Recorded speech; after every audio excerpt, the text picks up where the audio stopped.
Hello guys, ඉතින් ඔයාලා සාදරයෙන් පිළිගන්නවා ඇනිකොම් මෙසේල් YouTube channel එකට. අදත් මම ඔයාලට ගෙනල්ලා ඇවිත් තියෙනවා ලස්සන ඇනිමි මූවී එකක්. මේක ඇවිල්ලා සංවේදී රොමැන්ටික් ඇනිමි මූවී එකක්. ඉතින් අපි වැඩි කතා නැතුව යමු මූවී එකට.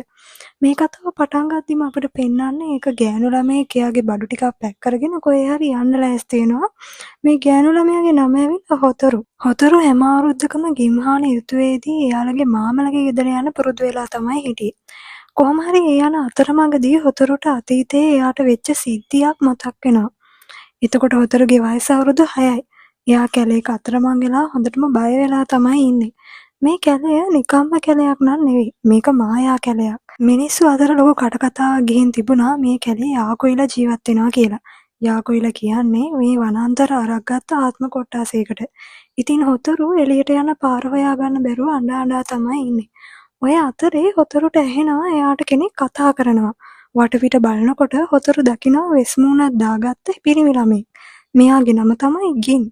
ගින් කියන්නේ මේ වනාන්තරයේ ජීවත් වෙන තවත් එක ආත්මයක්. හොතරු මේක දන්නේ නැහැනේ. මිනිස්සෙක් මාව බේරගන්න ඇවිත් කියලා සතුට වැඩිකමට හොතරු දුවගෙන ගිහින් ගින්ව අල්ලන්න උත්සාහ කරනවා. හැබැයි ගින් හොතරු එයා ළඟට එන හැම අවස්ථාවකම ඈතට යනවා. ගින් ඊට පස්සේ හොතරුට කියනවා බැරි වෙලාවත් මිනිස්සෙක් මාව ස්පර්ශ කළොත් මාව සදාටම අතුරුදහන් වෙලා යනවා. මම මේ වනාන්තරයේ ජීවත් වෙන එක ආත්මයක්. ඒක මේ වනාන්තරේ මට කරලා තියෙන එක බන්ධනයක් කියලා. හොතරුට මේ කතාව විශ්වාස කරන්න අමාරුයි. මොකද ගින් බැලූ බැල්මට සාමාන්‍ය මිනිසෙක් වගේමයි. ඇත්තම කතාව ආත්මයක් වෙන්න කලින් ගින් මිනිසෙක් තමයි. හැබැයි ගින් ඉපදෙනකොටම ගින්ගේ දෙමාපියෝ මේ වනාන්තරයේ ගින්ව දාලා ගිහින් තියෙනවා. එතකොට වනාන්තරයේ හිටපු යාකොයිලා, ඒ කියන්නේ වනාන්තරයේ හිටපු ආත්ම ගින්ව දැකලා ඒ තීරණය කළා තියෙනවා මෙයාගේ ජීවිතේ බේරගන්න. මොකද එයාලට දැනලා තියෙනවා ගින් කියන්නේ අහිංසක ආත්මයක් කියලා. හැබැයි ඒ වෙනුවෙන් මෙයාලට සිද්ධ වෙලා තියෙනවා ගින්ට බන්ධනයක් කරන්න. ඉතින් මේ බන්ධනයේ ප්‍රතිඵලයක් විදිහට ගින්ට කොහෙත්ම හැකියාවක් නැහැ මනුෂ්‍ය ශරීරයක් ස්පර්ශ කරන්න. බැරි වෙලාවත් ස්පර්ශ කරොත් මේ බන්ධනය කැඩිලා ගින් සදාටම අතුරුදහන් වෙනවා. ඉතින් හොතරු මිනිස්සෙක්නේ ස්පර්ශ කරන්න බැරි නිසා ගින් කෝටුවක් අරගෙන හොතරුට එක පැත්තකින් අල්ලගන්න කියලා එයාව කැලේ කෙළවරට එක්කගෙන යනවා. කොහොම හරි ගින්ගේ උදව්වෙන් හොතරුට ගෙදර යන්න පුළුවන් වෙනවා. ඒ යන අතරේදී එයාට මාමාව හම්බ වෙනවා. ඉතින් මාමා හොතරුට ඒ ඔළුවට හයියෙන් ටොක්ක්ක් අයිනවා ආයෙ ඔය වගේ වැඩ කරන්න එපා කියලා. ඔය අතරේ හොතරු මාමගෙන් අහනවා ඇත්තටම මේ වනාන්තරේ ආත්ම කියලා જાතියක් ඉන්නවද කියලා.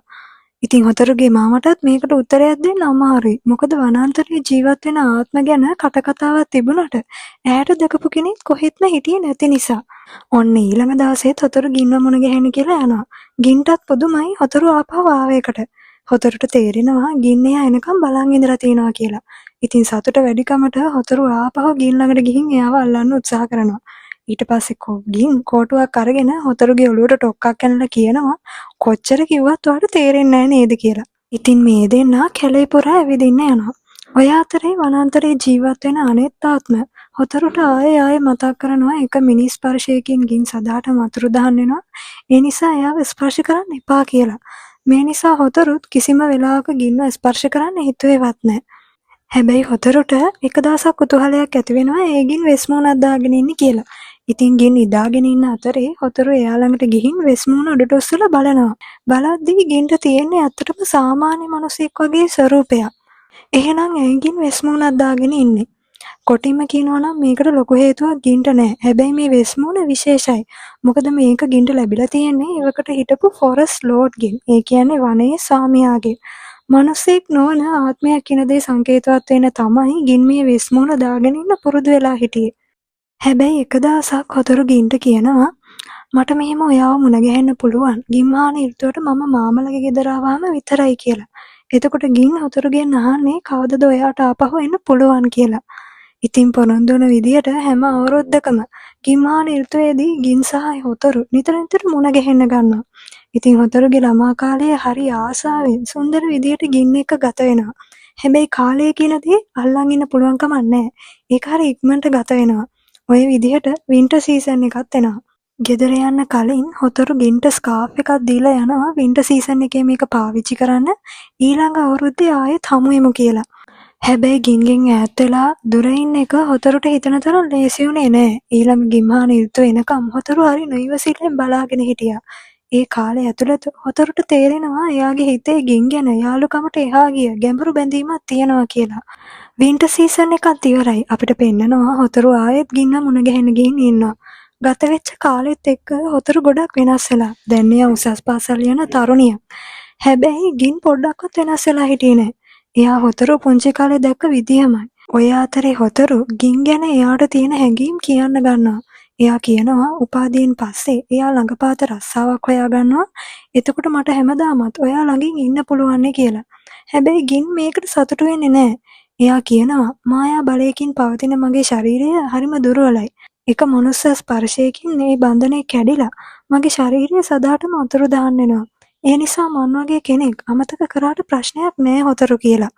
හොතරු ගින්ගේ මේ කතාව එක්ක එකඟ වෙන්න සූදානම් නෑ. මොකද හොතරුට ඒ වෙද්දිත් ගින් ගැන ආදරයක් ඇති වෙලා ඉවරයි. ඒ නිසා එයා කියනවා කාලය කවදා හරි දවසක අපි දෙන්නා වෙන් කරાવી.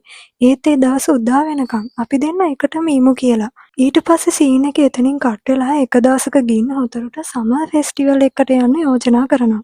මේ ෆෙස්ටිවල් එක හැම අවුරුද්දකම වනාන්තරයේ ජීවත් වෙන ආත්ම විසින් සංවිධානය කරන එකක්. ඉතින් හොතරුත් හරි ආසාවෙන් ගින් එක්ක මේකට යන්න එනවා. කොහොම හරි එදා රෑ මේ දෙන්නා ෆෙස්ටිවල් එක බලන්න යනවා. කැලේ ආත්ම සංවිධානය කරන එකක් කිව්වට මේ උත්සවයේ මිනිස්සු සංවිධානය කරපු එකක් වගේමයි. මොකද මිනිස් ස්වරූප ගන්න සමහර ආත්මවලට හැකියාව තිබුණා. ලොකු සෙනගක් හිටපු නිසා දෙන්නට දෙන්න මඟ නොහැරෙන විදිහට රෙදිපටියකින් ගින් සහ හොතරු අත් දෙක බැඳගෙන තමයි ඇවිදින්න යන්නේ. ඉතින් ඒ දවස හොතරු හරිම සතුටෙන් තමයි ගින් එක ගත කරන්නේ. උත්සවය අවසන් වෙලා ගින් සහ හොතරු පාර දිගේ ඇවිදගෙන යනවා. ඒ අතරේ ගින් හොතරුට කියනවා ලබන ගිම්හාන යුද්ධයේදී මට සමහර විට ඔයා මුණ ගැහෙන්න බැරි වේවි. ඒ නිසා මා මතක් වෙන්න මගේ මේ වෙස් මූණ තියාගන්න කියලා හොතරුට ගින් එයාගේ වෙස් මූණ දෙනවා. හැබැයි හොතරුට මේක ටිකක් දරා ගන්න අමාරුයි. මොකද ගින් එක්ක හොතරුට තියෙන සුන්දර මතක අදින් අවසන් වෙන නිසා. ඔය අතරේ මේ දෙන්න ළඟින් ළමයි දෙන්නෙක් දුවගෙන යනවා. ඒ අතරේ එක ළමයෙක් හදිසියේ වැටෙන්න යනකොට ගින් ඒ ළමයාගේ අතින් අල්ල ගන්නවා. මිනිස්සෙක්ව ස්පර්ශ කළ නිසා හොතරු දකිනවා ගින් ටික ටික අතුරුදහන් වෙගෙන යනවා. එවෙලේ ගින්ට ඕන වෙනවා මොහොතකට හරි මිනිස් ස්පර්ශය විඳින්න. ඉතින් ගින් හොතරුට කියනවා එන්න හොතරු මට දැන් ඔයාව ස්පර්ශ කරන්න පුළුවන් කියලා. ඉතින් හොතරු වෙස් මූණ ගලවලා දුවගෙන ගිහින් ගින්ව හරි උණුසුම්ම වැළඳ ගන්නවා. ඒත් එක්කම ගින්ගේ ශරීරය සදාට මෙතනින් අතුරුදහන් වෙනවා. ඉතින් හොතරු බිම වැටිලා හොඳටම අඬන්න ගන්නවා. ඒත් එක්කම දෙන්න එකිනෙකාට ආදරේ බව ප්‍රකාශ කරගන්නවා. ඉතින් කැලේ ආත්ම අවසානයේ හොතරුට ස්තුති කරනවා මනුෂ්‍ය ස්පර්ශයක් විඳින්න ගින්ට තිබුණු ආසාව අවසානයේ ඉෂ්ට කරපු එකට. ඉතින් ගයිස් මේ ඇනිමි එකෙන් අපිට හරි ලස්සන පණිවිඩයක් දෙනවා. ඒ තමයි ඕනම දෙයක් පවතින කාලය වැදගත් නෑ. වැදගත් වෙන්නේ ඒ පවතින දේ ඔයාගේ හදවත කොච්චර දුරට ස්පර්ශ කරනවද කියන එකයි. අන්න ඒකට තමයි සැබෑ ආදරේ කියන්නේ. ඉතින් කතාව ගැන ඔයාලට හිතෙන දේ පහලින් කමෙන්ට් කරගෙන යන්න. ඊළඟ දවසෙත් ඇනිමි කතාවකින් ඔයාලව මුණ ගැහෙනකම් ගිහින් එන්නම් සතුටින් ඉන්න.